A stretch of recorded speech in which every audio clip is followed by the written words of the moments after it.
So these are all the wonderful reasons, and for anybody who is not able to access the text on the screen right now, it's just text. There's a lot of text on here. If I actually voiced every single bit of text on here, it would be very, very long. I promise you, though, that I will be hitting the key points, and if you're interested, please go back and access the text.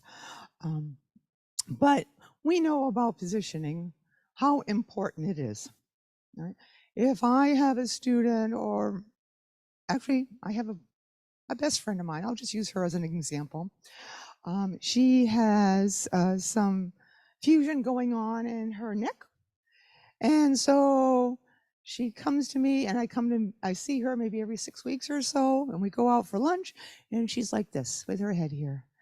And it drives me bananas because it doesn't look comfortable. She can't look up. She's like doing this kind of thing. And I asked her to do some exercises. Can't change her bones being fused at all, but we can get the muscles stronger. She gave me a text the other day saying, "Oh my God, thank you so much. It doesn't hurt nearly as much," and da da da. And she feels stronger. I said, "Thank you. Thank you for that." So it doesn't make any difference who you are. But if you are a kiddo, this little baby all the way up, with a visual impairment, you have lost or significantly reduced your ability to know what the horizon is. You don't have that anymore. So what is the reason for holding your head up? If you can see, or if you can see enough, you are holding your head up to look. Without that ability or impaired ability, you don't look up. You might turn your head maybe to find a null head position because that's where your nystagmus kind of stops enough and you can see a little bit better. Or you have only this much on your left eye visual field to use, so then you turn your head like this.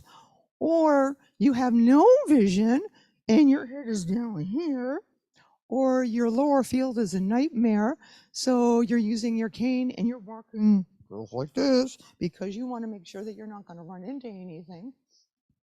There's a ton of reasons why our posture can really become bad.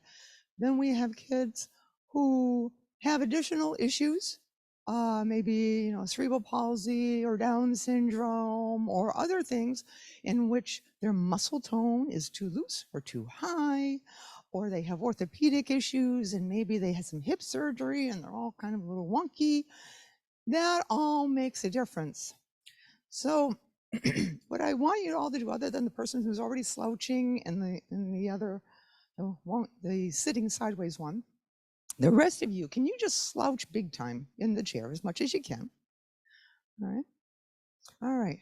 So now I'm wonderful teacher person, and I've got all kinds of things for you. And I'm standing over you. All right. You're a little bit different because you're doing a full lounge, but most of the time when the kids are doing a lounge, their heads are forward. So just keep that in mind, more like what this lady's doing here. And then I'm going to come and I'm going to say, "Oh, come on, look what I have up here." All right. Now you work hard on holding your head up that high as I'm holding this stuff up to all the kids in the classroom. Do that for a class. No, your neck's gonna get sore. You're gonna like, "No, I'm not interested. Thank you." Put my head down. So this one's gonna take a nap. So we're all set there. Okay, so you can sit whichever way you want to. Thank you very much. So in a nutshell, looking at this, posture is super important. Okay. All right. All right, so here's all the other stuff. Unfortunately, to talk through all of that would be way too much. I didn't intend on talking through every single slide, but it is available to you so that you can access it. But it would just take much more than an hour. So what do we do as vision specialists, and what do we do as parents too? We modify the environment. Here, see if I can, this might be a little bit easier so I'm not crooking my neck. We modify the environment, adjust lighting, adjust contrast, add color, give it some support like tactile support, promote technology use, simple and advanced, provide CVI supports, so cerebral cortical visual impairment supports, that's what CVI is, just in case.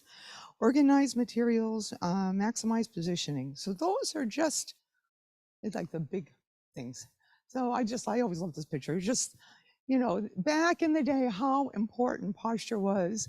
So this is a image of an old-fashioned like black and white line drawing of an old look, a student sitting at a table, supported nicely on a chair, feet on the ground, writing, nice and sitting up straight, and the other student is trying to write, sitting on an awkward stool with no support. Legs are not fully supported on the floor and they're all hunched over. So you get through the day, that would be pretty tough.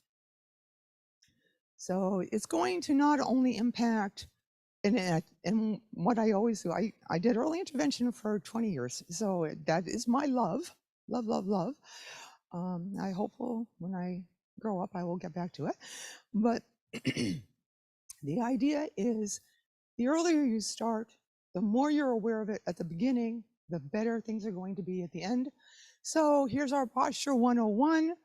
This is the look, all right? How many kids are just sitting at on a little, oh, I'm sorry. This is actually text and a graphic, and it's a photo of a young child, maybe around 4 or 5 years old, sitting on a chair, kind of all hunched over.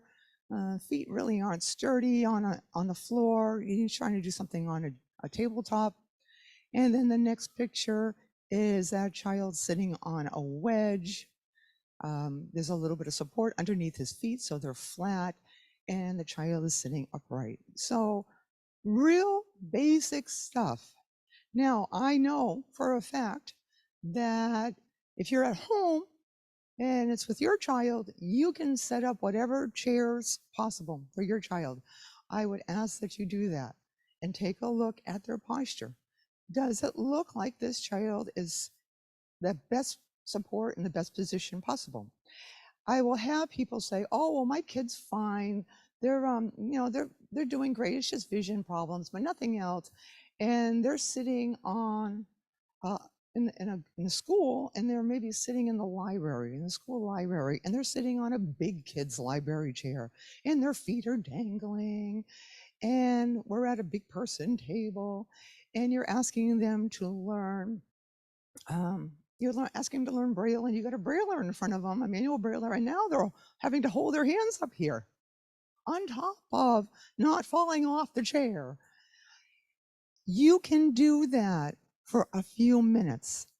Over time, it just becomes, yeah, and here we go. And then often what I'll see is people, students, like getting extra fidgety, extra uninterested, all of that. A lot of that can be actually contributed to by the posture. And if you can have them upright and secure, I don't care how strong they are as a person, if they don't have to think about their posture, they will think about what's in front of them. So very thing there. So here we go. I did just a little bit on signs of poor sitting. You have the kicker, all right? The kid who's sitting and they're just making noise and you're just going bananas because they're just kicking the side of the pipe on their desk or whatever they're kicking. The table is on their thighs. Obviously, they're a little too big. They wrap their ankles or legs around the supports. The top of the table comes to their armpits. I always love it when kids are eating that way. Yeah, it makes my day. The child can't sit with their backs to the seat, so they're being forced to be up or completely slouched. They twist in their seat repeatedly, they lean excessively, and then the eating, they can't chew very well or swallow, or they start to cough. Those are all perfect examples. And what can we do about it? So this is the meat of the other thing, is collaboration. use anybody and everybody that you can think of. Of course, I'm going to say physical therapist first, but I can tell you that you probably do need to make sure that mom and dad and OT and PT and TVI and anybody else should be involved in some way, because every activity doesn't necessarily create the same position. And we're going to go into that. So there are a whole list here of different things. Hold on to the Amazon box and packaging. I can tell you, I love it. I had been begging parents when I did early intervention, when you get rid of your sofa, keep the cushions, because there's foam in those cushions. And boy, that stuff is like gold and super expensive at Joann's Fabric. So don't get rid of the foam. So if you work in a situation where you have to go to administration to get a budget, to get materials, that kind of thing, really try to impress upon the need for options for positioning that is going to help your program. So here are some basic seating for the kiddos who can handle kind of your regular classroom chairs. So for the kicker, this is in a graphic, 4 different pictures. So on the top left is a very happy looking boy sitting on kind of a standard classroom chair, which doesn't have any armrest, but his feet are supported on sugar pie. I forgot the TheraBand, but anyway, some kind of a band. And that's another thing that I hoard. I got some packaging once, and it came with this like strap with Velcro on it. Oh, I kept that, because those are the kind of things that are wonderful for this. Because if it's a kiddo who needs just that little bit of support, find the ground, they need to find the ground, then a simple strap, so that child is not working to find the ground the whole time they're sitting. I can tell you, I have very short legs. I sit in an airplane and I'm a little kid again because my legs swing. That's how short my legs are. They do not touch the ground. Well, there's no way I'm going to do a 2-hour plus flight without something under my feet. So I take my carry-on and I pull it back after the takeoff, and it goes under my feet. So I'm giving myself my own support, because otherwise what you end up doing is you slouch to find the ground. The second image on the top right is a standard classroom chair with a pool noodle, those foam pool noodles on the connecting the 2 front legs on the bottom. And again, another place for that student to place their feet, connect them to the surface so they can focus on something else. The third image, the bottom left, is more of a custom thing. I am actually a lot spoiled because I work here, so I have access to the Assistive Device Center, and they are marvels with wood and cardboard, and you'll see an example here. So this is simply a wood box with some black Velcro, not Velcro, sticky, like textury things, so that with sandy kind of feel, so the feet don't slide off. And it allows the student to sit in a standard chair, but the block is high enough so that their feet rest comfortably.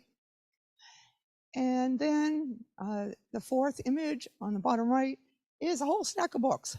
I have used every coffee table book, encyclopedia, whatever the family has in their house. If they really like the book, we pick something else or we wrap it in something. But I have used in homes books, sofa cushions, random pieces of cardboard from Amazon boxes. I have used toys like step stools, the plasticky thingies. I've used those. Nothing is sacred in the house. I'll grab it if the family lets me grab it. So use what you got. It makes a big difference. Where are we? All right. And then this is a photo of 2 photos. One again with on the left is a standard classroom chair, but using pool noodles and a piece of like dense foamy material. because a child may be able to touch the floor, but their back doesn't touch the back of the chair. And I assure you that not one of you is sitting stock straight with their back against the chair right now. You're all leaning back. If you had to go for this whole time not leaning back, that would be a problem. You would be pretty tired. And the second photo is a picture of a wedge, and we'll talk about that. But the essential thing is if you find that, say, one of your PTs or OTs puts a wedge or recommends a wedge, this is usually the way they want it. But there are times when it goes the other way around, where the thicker piece is in the front as opposed to the back. There are two different reasons for that. But if you want a more upright posture, this is the position where the higher part of the wedge is in the back. And if you have a kid who's a thruster, who just wants to scoot their bum out all the time, you have to put it the other way. So, all right, so then we talked about this, and I was so glad when Robin was talking. Love that woman. I've been listening to her all year because she comes here and does a thing that we have to attend, but it's very good on the ECC. And the kids don't have to be at a desk in a chair. If there's a way around it, and your student, your child, whatever is needing, you want this child to be engaged and learn something, but really there's no way that that child is going to tolerate sitting at a table. Guess what? Get them on the floor. If you don't like the floor, put a mat, get a nice little area rug, whatever. Get them on their belly, get them sitting, tailor sitting, legs crossed, whatever the child is comfortable with, sitting in a beanbag, things of that nature. They're not going to focus on their posture. They're going to focus on what you're teaching them. So this is just a photo of a bunch of kids on a area rug, with iPads, which is a little disturbing. But anyway, they all have iPads. So I'm assuming they're going to be learning and not just, doing Mario Brothers, even though I'm too old for that. Now it's Roblox and something else. Minecraft. There we go. Sorry. All right, we talked about this, why we should be concerned. So this is just a list of why, if you don't have good posture, it's going to impact that child's ability to learn, attend, and in the long run, is going to lead to postural changes that you don't want. You don't want your kid, if you can avoid it. Now, mind you, there are kids with orthopedic issues and motor control issues that the best PT in the world couldn't fix, or orthopedists couldn't fix. But if you can prevent any postural deviation, you want to do that, because when they're 30 years old, they're going to be looking at hip replacements if you don't do something about it. So that's why it's so important, and there's a whole list here of why it's important. Now, I'm trying to go a little quickly because I really want to get to more of the case study kind of stuff. So here, considerations for children with multiple impairments. So a lot of my world is working with children who don't just have visual impairments. They have other things on their plate. So they have, your cerebral palsy, they have their Down syndrome, or genetic issues, or autism, et cetera, et cetera. So my kiddos, who I love to death, they're the best kiddos ever.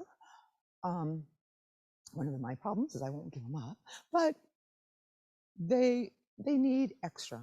The simple stuff doesn't work for these kids. So what do I do? Or what does the team do? Now, mind you, I'm a little cross-discipline kind of person, but the whole team needs to look at these kids very carefully.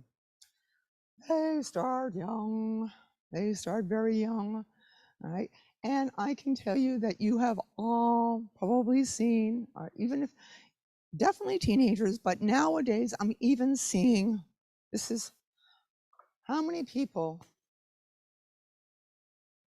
their entire world, like you never see what their chin looks like because they're here, their entire world And then they come home and they sit down and they're totally like that. Believe me, PTs are happy because I got a lot of work working on people's necks because of that. So spending a whole lot of money getting that fixed. I was doing a stint in outpatient, which was a little weird, but I did a pediatric outpatient, but she was 18, and so at the high end, and I had to do therapy for her and work on her posture because her entire day was on the screen, the entire day. I'm like, oh my gosh. So we talked about posture a lot. All right. So some low and high tech options. Now, granted, a lot of these kids are older. They're not early intervention. I work preschool, mostly preschool to like middle, early to late-ish elementary. But these are things that we can do. Watch. This is let's see, five photos on this slide. One on the left is a happy little guy who is looking. He has a video magnifier. That video magnifier is brought up. The screen is brought up to his eye level. So he doesn't have to put his head down. I love that. Kids nowadays are also using iPads for video magnification. Put them on a stand. And I don't care what the stand is. It could be a stack of books at home. It could be anything. I don't care what it is. Just bring it up. A photo in the center, a young man reading. He has a book on a slant board. Those are super easy to invent, and a lot of versions of that out in the world. And he has a task light, and his posture looks wonderful. There's absolutely no reason for him to slouch. A student on the photo on the right is at a smart board. So she's not having to bend over. Everything is nice and enlarged for her, and she can do her writing work on the board. Another student, a little bit shorter, who is using a video magnifier again, but it's very, very close to her face. I don't ever want to see a kid doing this, because I can tell you, I want all of you, when you go home and you sit at a computer, assess your posture after this. You will all be like, maybe I should be putting this a little closer. That girlfriend with the neck that I mentioned, I went after her for years because she always had her desk, her screen way, way far. And every single time I saw her, she was doing this. I'm like, oh gosh. Backpacks or kids, anything that the kids are carrying, consider how heavy those are. Have them equally distributed on their shoulders and not just being hung on one shoulder, if you can. All right, so here we go for some show and tell stuff. So let's try some things. Or we can come up and look. I don't care if you come up right now and look. Virtual people, I'm sorry, you have to look. But I want to talk about what I have up here. That's the grid. So here's my Rosie. I think her name was Roxy, but I changed it to Rosie. So what this is my cute little doll. What are we doing here? I go to 12:45. Okay. All right. So here's Rosie. She's really cute, but she's really low tone. It's very low tone. So we need support for the girl. Okay. So in this case, this is cardboard, folks. All right. Is that a better view? I don't know, but better? Okay. So this is cardboard. Obviously, I wouldn't be able to pick it up like this if it wasn't. All right. So it's just drywall cardboard. Now, this is kind of a fancy ADC thing. But one of my favorite things in the world in doing early intervention, I'm old enough that when I started early intervention, the high chairs were really the basic stuff, the little seat, planer seat, and the little planer back, and you got them in. Now they've got these super deluxe, oh my gosh, high chairs that, last you like 10 years, and they've got all the bells and whistles and more cushion than I've ever seen. So they got a lot of stuff and extra straps and all of this fun stuff. Oh my gosh, I fell in love with those things when they came out, because now so much support is provided already. I mean, granted, you got to pay a couple $100 for it, but once you got it, then if you need additional support, it's super easy to add it in. So in this case, if I had Roxy just sitting in a chair, so pretend this is just a basic chair, so she's sitting like that, but maybe she's a sloucher this way. If she is, then I may put additional support here. Now I'm going to tell you though, you put additional support here too. And why, do you ask, would I do that? If I only put support on one side, whether she's a leaner or not, all right, I'll put a support right here and she'll sit up initially. And then what will she do eventually? She's gonna go that way. So you need to put the support on both sides.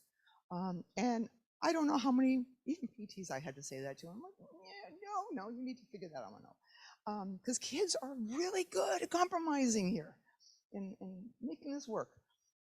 This is just an extra chest strap. That's just Velcro, folks. Velcro straps. You can make that work. You can get some strapping if you need additional, if the straps that are there. But now they make high chairs where they've got this piece right here. Oh, love that piece. And that's, I think, the game changer when the high chairs started coming out, is get that. And now they have high chairs that tip back. Even better. So if you have a kiddo who's really having a hard time holding their head up, just tip it back a little bit. Oh, gravity is not such an evil thing, and it's wonderful. So this kind of thing, the concepts behind this work anywhere. You just have to think it through. And, use the people that are around you to help you out. Use the PT, use the OT, use somebody. Or to tell you the truth, think about if you sat in the chair and you were like this and you had to work really, really hard to do something, where would you want your support? Sometimes I'll do that, think it through. So here's foam, all right? Regular old foam from some cushion somewhere. And those old-fashioned turkey knives, the two blades, that's the best thing to cut foam. So if you find one at a yard sale, nab it. It's a good thing to have. And I will do that. So this one happens to be wedged a little bit and wasn't whatever the purpose was initially. And wedging is really good because this is what I would put. I would put like this if Rosie were a little bit bigger. I would put it where the wedge was like this, and then on the other side as well. And that would just support her so well. She would be able to hold her head up, she'd smile at me, she'd eat well, or she would be able to see. She's looking. So here's an example of a wedge. So just this thing. The thing what's cool about this also has a sensory, and it was kind of invented as a little bit of a positioning and a sensory thing because it's, as you can see, I can squish it. Now I can blow this up so it really doesn't move a whole lot, or I can have it like this, and the child is having some movement, and movement means feedback to the body. And if that means that maybe that little jittery kid who's kind of going a little nutty on the chair, you put this underneath them, and they're starting to rock, and they're giving themselves their own sensory feedback, and they're not getting up off their chair every 2 minutes in your class. So that could be that simple. It may not necessarily be for posture, but it could be for a sensory reason. Our wonderful pool noodles. Everybody loves these things. You can slit them in half, and you can put them around things, or you can stack them, all of that. For the little ones, and I'm talking little ones, 0 to, probably the oldest kid, it depends on their size. Some kids can stay little, but probably the oldest kid I've had use this, excuse me, is 7 or 8. Hold on, excuse me.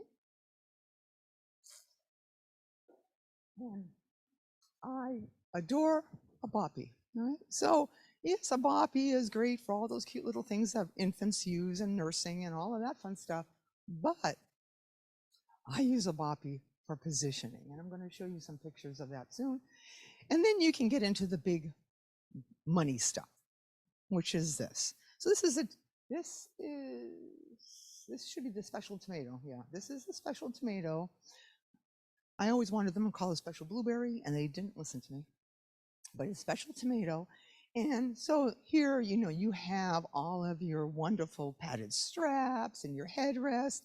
This piece here on this wooden base can be tipped. So there's a lot of positioning, expensive equipment, and that's PT and OT. Let them figure that part out. But if you're a parent or you're a TBI and you're seeing this child look not good positioning wise and you can't get them in a good position, don't hesitate to start the conversation. The PTOT may be thinking about it, but they may not have pushed it. And if you bring it up, then they may start the process. Because unfortunately, nowadays, I used to be able to get equipment like this within a couple month turnaround time. We took one of my kids 7 months to get a wheelchair. I'm like, are you kidding me? By that time, the kid could have grown out of it. So keep that in mind. Of course, we're so used to being advocates for our kids, but think about, hey, I'm having this trouble at home when I want to feed, so and so, or when we're just relaxing and we're watching TV at night. How is there something I can get that will help them sit up straighter or be more comfortable? I see a lot of pictures of parents putting kids on sofas, like with a bunch of cushions behind them. Now I'm hoping that I give you a little bit more information that sometimes just a bunch of cushions randomly are not going to cut it, and that you might find that something that already has a solid base to it and building that up will be much better than just sitting on the sofa. So just keep that in mind. So these are all great ideas. I do have, so in addition, I have photos up here. I have a photo of an adult sitting on a therapy ball. It was a big fad for a while, and then it kind of lost gain. And it lost gain simply because people found out how much work it was to sit upright without something behind them. And they all realized, oh my gosh, I've been sitting at this desk so long and my core is awful.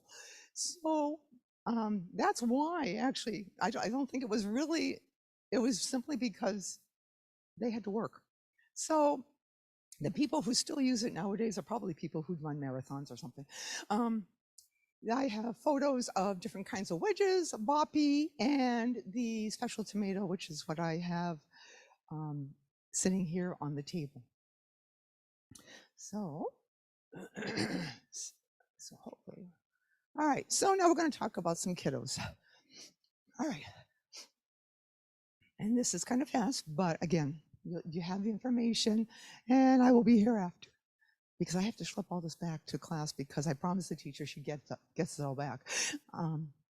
So this is E, one of my loves, and he is a wheelchair user. It's hard to tell. This is a photo on the left of E, and he's a little guy. He's older than he looks. I believe he's somewhere around 9, and but he's tiny, and that's part of his syndrome.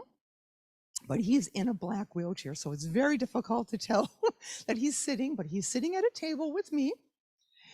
And so he is sitting very nicely because he's in his custom wheelchair. I could have taken him out. He can stand up and walk short distances. I could have put him in a regular chair. But my thought was, I want him to pay attention visually. My job as a TVI is I want him to be looking. He gets tired. He doesn't have the physical stamina. So why would I put him in a less supportive seat? So in my case, I kept him in that chair. So you do need to, the pluses and minuses of why somebody would come out of their chair. Now, when he's sitting, and the picture on the right is he's sitting on a classroom chair at a classroom table. So this is a classroom with kids who are his height, and his height's about here, which is about, I'm terrible with height, but maybe 3 feet off the ground for E. And the tallest student in that class is maybe 5 inches above me, which is, so that's, putting you at 5'8"-ish. So somewhere in there. So that is a huge height and size discrepancy in just his classroom. So guess what? The chair and table is not going to accommodate all the kids. So he is in a cardboard adapted chair. So it happens to be, this cardboard thing that I showed you. It's adapted for him.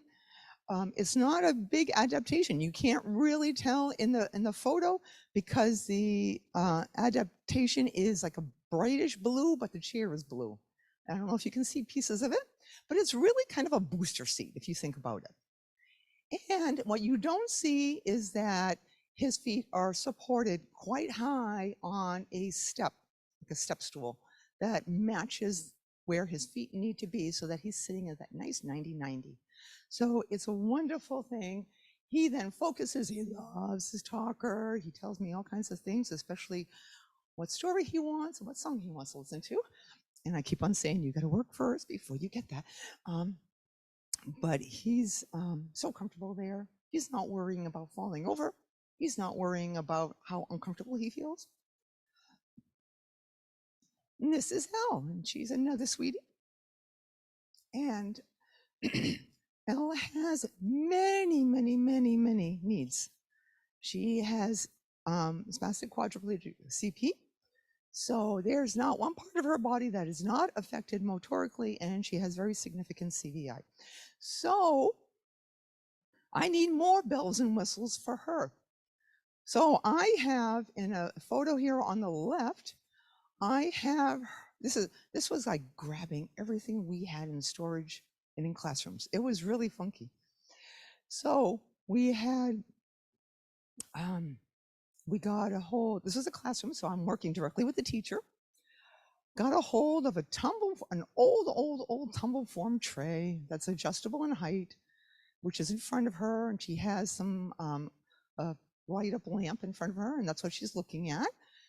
She is sitting on a yogi, something like that. It's a big like sack.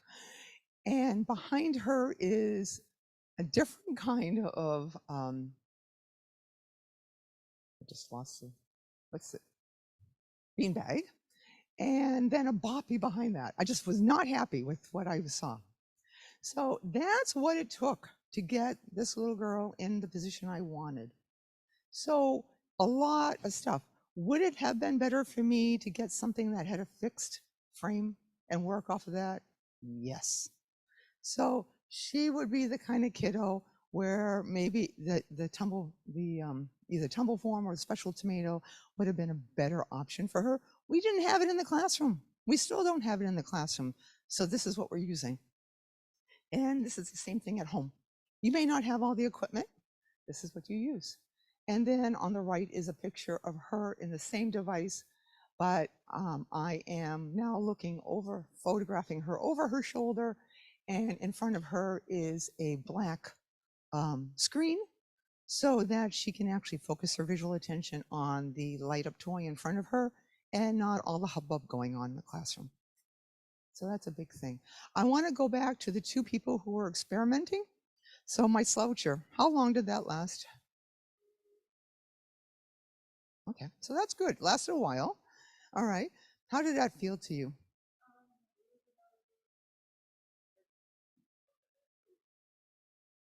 Okay, cool. All right. And now if you have a student in that position, they're all slouched in their chair and and they can't move. They can't reposition themselves. A lot of my students can't tell me. So what are they going to do? They might cry. They might fuss. They might scream. They might bite me. Okay, they do a lot of things. They're going to do a lot of things. Are they going to pay attention to what I'm doing in front of them? No, not at all. What about my awkward sitter? Okay, so not very long. What wasn't cool kind of being wonky. She had something underneath one hip. All right, so how do you feel overall? You get 12 minutes, that's not very long. How did you feel? Okay, all right.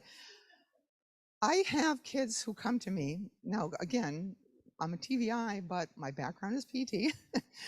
And I have literally had kids come to me in wheelchairs like that. And I'm like, and having a little heart attack. And all it took is me to go and get their bum straight. Take the time with your kids, your own kids, the kids you're working with. Take the time to literally 3 seconds to look at their posture. If you can fix it, if you can find something, do it then and there. If you can't, find something so that next time you see that kid, you can improve it. Ask if there's a place with smaller equipment. Ask if you're an itinerant person and you're going from school district to school district, I would go straight to the principal and say, listen, I need to get this kid in a better position. What do you guys have? Can I get PT to do a consult? Whatever. I don't care what it is. But you will be happier in the long run if each time you got there and you did what you needed to do, the kid could stay with you longer. All right. We're getting there. Quarter up, right? All right, quarter. I tend to talk too much. So this is still L. Now, if you have kids in tilt and space chairs, you probably all know this, but I'm going to reiterate it anyway. If you notice, she's got all the bells and whistles. In addition, you see those pink? All right, this is I keep on forgetting. I need to describe this. This is Elle in a very custom tilt and space wheelchair. It's a photo of her. She is looking up. She's tilted back quite a bit. She has a red button switch in front of her, and she is looking up at a lighted toy, which is quite high. It's on a few boxes, and it's set up pretty high in front of her. Why is it set up so high? Say it really loud. Yeah, it's in her visual field. I see people all the time where a kid is tipped back. They need to be for head control, for respiratory, whatever the need is. And then they're holding something down, or they're putting it on the kid's tray. Excuse me, the kid can't see it there. So at the minimum, you hold it up higher, or you put it on something on their tray, if they have a tray, up higher, or table higher.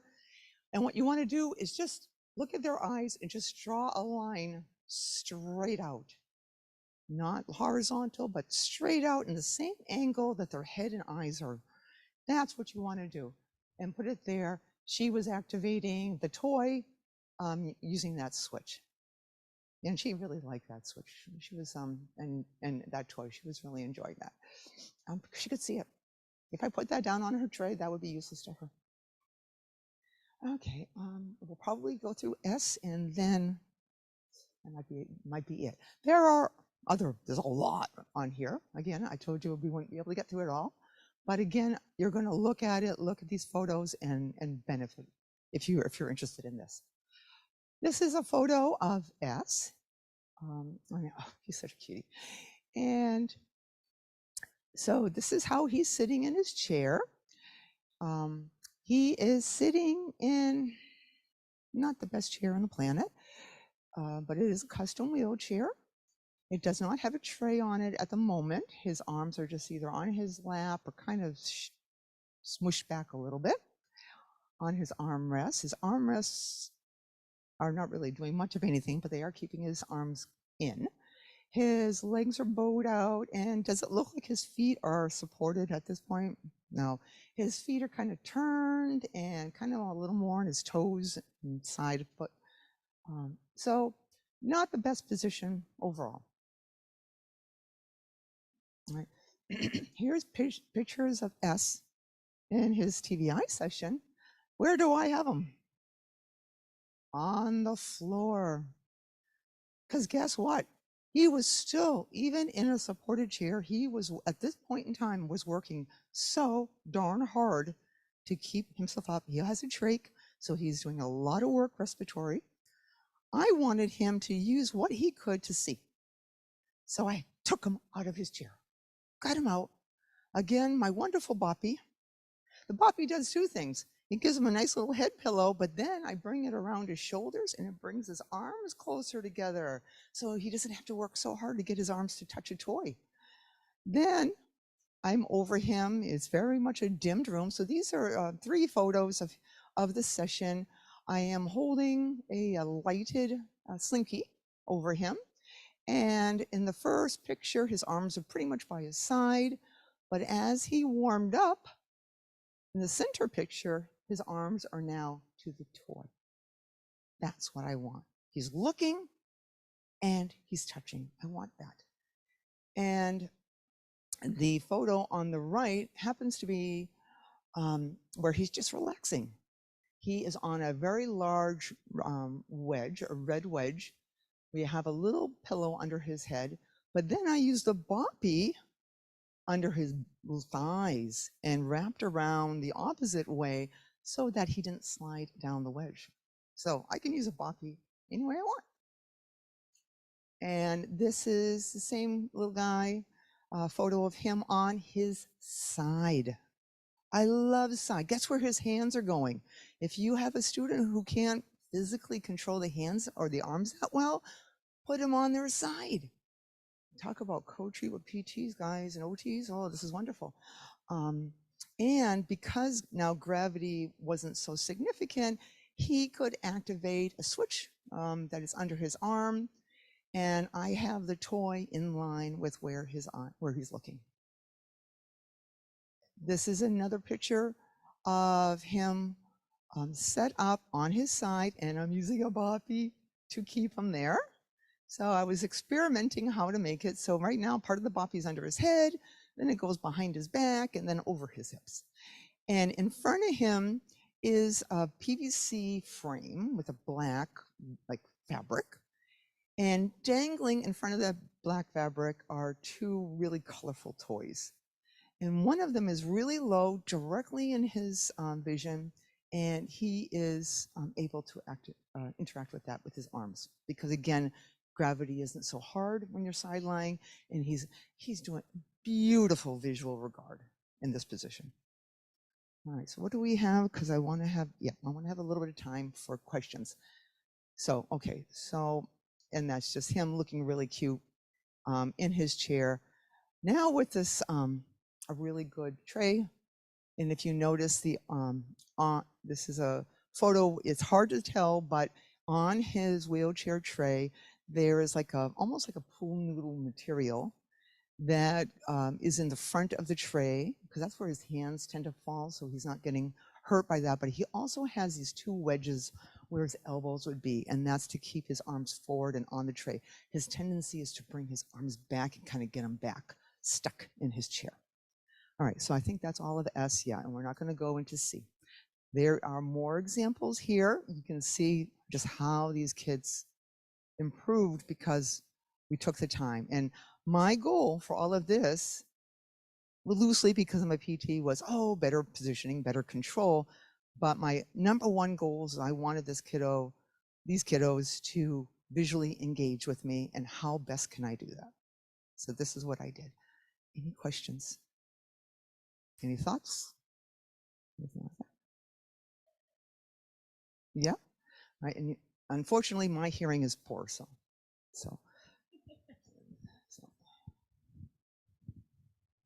The question online is, my daughter has short feet. How to get her feet to touch standard exercise bike? Aha, and that's for anything. Even if you go to regular bikes or adapted bikes, anything like that with a fixed pedal, you build up. So it takes a little bit of DIY skill. It could be somebody who's got a really good drill and could maybe put some holes in the pedal so that you can now attach maybe a block and then a strap and do it that way. Worst case scenario, me and duct tape are really friends, and you could just do duct tape, but that tends to fall off.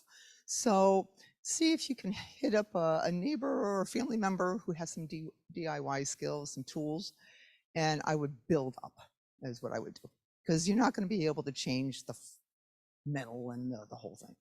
So, and that's what we do a lot, and the ADC helps us a lot. Sometimes you get a wheelchair, and if you are familiar with needing custom equipment like that, unfortunately, insurance is a bugger, and it's got to last as long as possible. They say 5 years, and it's like, are you kidding me? These kids are growing; they're not going to last 5 years. But believe me, they will have a fit if it's only a couple years and you want another one. So a lot of times, what we'll end up doing is ordering them on the bigger side, and then just kind of do a few modifications, adding some yoga matting or adding some blocking to bring everything closer to the child. Anything else? Is that it?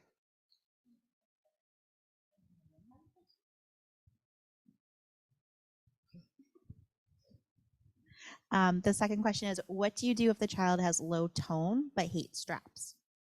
Hates straps. Okay. Oh boy. Well, there's a number of things that I'm thinking about that I would do. But every single one of them kind of is time, because really what you're looking for is a desensitization. You're really approaching it that way. You can't approach it as just steal it, suck it up, kid. You can't do that. You have to convince the child that this is an okay thing. One, you want to rule out, are you really improving the posture of the child? Are you creating any pain? If you have a kiddo who has maybe orthopedic issues or skin issues, or just really any kind of a medical issue in which sustaining a position is challenging, putting them in a perfect position, or as perfect as possible, may actually hurt. So you want to rule that out for sure. You want to rule that out, that you're not doing that. We have kiddos who sit like this normally.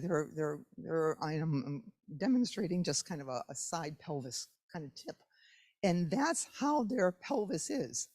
I will not put them into a perfect 90-90 kind of position because their body couldn't handle it. So that would be my first thought. Make sure you're not hurting them, or adding to that. The other thing is, how comfortable are the straps? Are they padded sufficiently? Are they large enough? If you have thin straps are notoriously uncomfortable over time. So you want as wide a strap as you can get and padded. That would be another one. Desensitization is another big thing where you do, so what you're doing is having the child really engaged. So you're direct one-on-one, the best video they can watch, or the best songs that they love, or they're playing, with their favorite toy or their favorite sibling or whatever. And that's when you have it on, so they're distracted. That's another way to build it up, and then you take it off. If you have a child who can understand a little bit, then you can say, oh, we're just going to count to 10, we're going to count to 20, we're going to, oh, when the buzzer goes off, and you set your timer on your phone. So that's kind of some of the strategies that I've used over time. And then also use some equipment. So say you need strapping for like head control or safety. The kids who are tilted back, gravity is your friend in that case, because they're being pushed back into the chair. So they're a little more secure than if they were sitting straight up. So that's some ideas. Okay. Anything else? So tons more. I've got all my cuties in here. See, so you can see all the fun things. This is what I wanted, just because do I have a couple of minutes or no? All right, whatever. You usually go. I could talk about my kids all day long. So this is my Jay, and this is how he came to me at the, oh God, at the age of 3. He's a big boy, by the way. So yeah, he was 3 in this picture. But look at him. Oh my gosh, he is all, so he's in a adapted stroller. He's arching his back. His head is back and turned. His left arm is all bent up. He's tipped to the right. His legs are dangling. What a, as Robin would say, what a hot mess. Oh my gosh. I'm saying it more now that I'm around Robin a lot more. And I just was freaking out. I couldn't take it anymore. I'm like, oh, let's get this out. So we got him out of that thing. First of all, I never did any sessions in that stroller because it was horrible. He's on one picture here. He's on a big red wedge again. He has a fun little like stuffy toy underneath his knees. And he actually has like a TheraBand around his hips because he tended to splay his legs out to the side a lot. So this kind of kept them in. It wasn't too tight, and he has a boppy behind his head and shoulders. So he's aligned really well. And we did a lot of sessions that way. There's another photo of him in a corner chair. And so if you don't know what a corner chair is, it's just basically exactly that. If you had seen a picture from the back, it's actually a corner. It's a 90-degree base. And what it does is it gives you those those angled side walls to keep you up straight. There's a pommel between his legs, but you can see how much his legs splay out. You see that? So, and he has support at his chest. So that was also, it's tipped back. That's the only way he could handle this. It was tipped back. Otherwise his head would have fallen forward. And look at him in his brand new chair, and he looks so good. Unfortunately, it took many months to get this chair, but he got it. He's in a beautiful custom chair with a chest harness, a headrest, a beautiful tray with the stops so the elbows don't fall backwards. His feet are supported, and he's a happy camper because he was not a happy camper before. So thank you very much, folks. I could talk forever. So have a great lunch.